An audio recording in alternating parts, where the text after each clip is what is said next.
Ei, benvinguts a Kawaii Diana.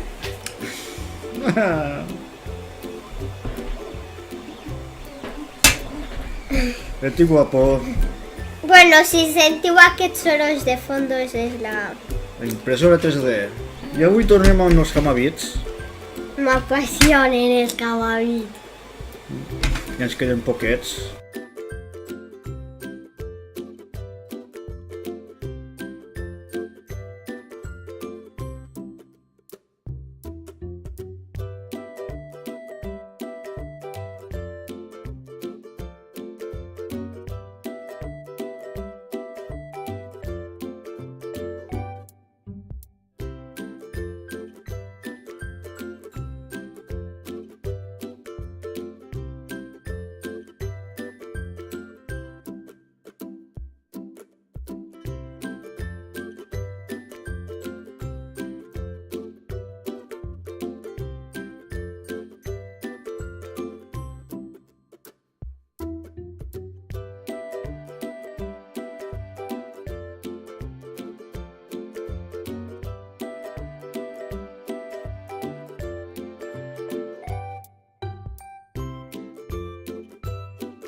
Hem fet El Primer. primer jo un gelat de 3 yo boles no sé qué. i Diana un fantasmilla del Pac-Man. Segon, jo una poma Yo no pesa. i ja no sé. Tercer, una injecció, Y unas ulleres. ulleres de sol, tot colorides. Fashion. Y quart, Mentre estava planxant, ha fet una mini magdalena. Like, si us ha agradat, y suscribirse. a Cavall Diana. Compartiu i ens veiem la pròxima. Chao, chao. Ciao.